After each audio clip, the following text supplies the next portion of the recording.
It's was a very interesting message from Akane. For those of you who are part of the fan club, they send out a newsletter.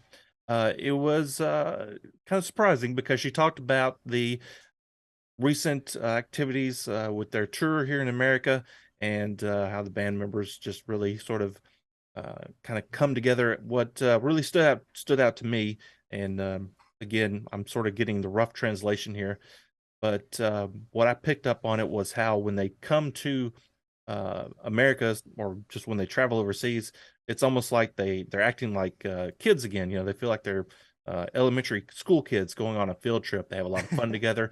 They exercise together. They went swimming and eating American food and all this kind of stuff. So it was interesting to kind of pick up on how when they come over here, they just seem to just sort of get into a different sort of mindset. Uh, and I think for those of you that you remember when we would see them, we would notice how like they each time they come over and perform for us, it feels like they've gotten more relaxed, they got more confident, more comfortable with themselves, and I think they just really had a really good time on this last trip. So yeah, there's sources out there for getting better translations of the newsletter, but yeah, be sure to check that out. Also, see SJ Nix is in the chat, so also check out the Made News Network to get even more bandmade news. Yeah. Yeah, of course. All Also, bandmade. All day, along every with day. that, I was just watching YouTube last night, bandmade live performances, and I watched one from, I think it was Nashville. And is that the one where they were bowling?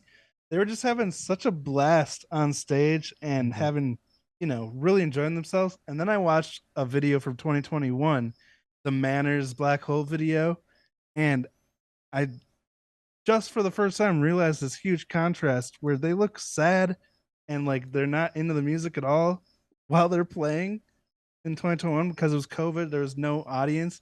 And now, like, this new tour, like last year's tour was a little rough because Konami was really exhausted. But Mhm. this tour, like Ryan was talking about, they seem like they're just so on fire, so passionate about the music, and just excited to be back on the road They probably connecting with the fans. they probably learned from it, right? They learned from the first tour, and they're like, okay, now now we know what to do for this next tour to make sure we're all at like optimum health, and they just get into it. Because, guys, when you're performing live, you feed off the crowd. You really do. You feed off the crowd, and that's really important, I think. It's really rough when you don't have a crowd to feed off of. It just feels weird. Yeah, that show. I mean, I feel like the first time that I watched it, I think I had commented on just like they just don't look like they're enjoying this at all, and it is sad to go back and like at this point I can't go back and watch shows from that era. I can't go back and watch wrestling from that era anymore either without the crowd in the background. Like it's depressing to see. While we were in it, it was like kind of depressing. Now it's like, God, I'm so happy that is over. And they came out of that shit and they just went on tour to America for the first time. Like straight up, they were like, okay, COVID is almost over. We're going to America. We're gonna go as hard as we possibly can. Now they've like Alan said, they've learned from the first experience. Now they know how to maintain their health physically and mentally, I'm sure, better on this second one. They know how to, you know your limits Yeah. now. You have to find your limits in order to be able to work around them. That's what they had to do on the first tour. Got to shout out the fan base too. Like that show, it looked like there were steps that went right up into the bowling alley, weren't there? Mm-hmm.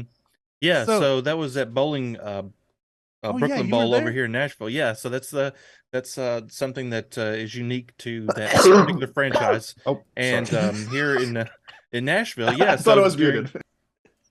during Miku's Manji time, uh, the rest of the band just kind of walked over there and they just threw down a couple of pins, knocked over a couple of pins bowling. So yeah, it was very um, amusing and typical bandmate, always having fun no matter where they're at. yeah, it was funny to see Miku like trying to keep the audience attention while the other members were Yeah. right there, because like just the respect the fan base has to not like go try to swarm them when they're right there, and respect the show. It's really cool to see. That's awesome. That's that they true. didn't It do that. wasn't very barricaded, was it? Just like a little bit higher. Yeah, I mean, yeah, the bowling alley is just right there next to where the audience stands, and so you could walk over and bowl if but they usually turn off the lanes when a main headline comes on. It's kind of tough for like an opening act, I think, because they keep the lanes open. So I've seen other bands there, and I feel bad for the opening act because people will be over there bowling while the support acts are doing their thing. And it's kind of like, come on, people, Yeah, I It's hear so that. loud.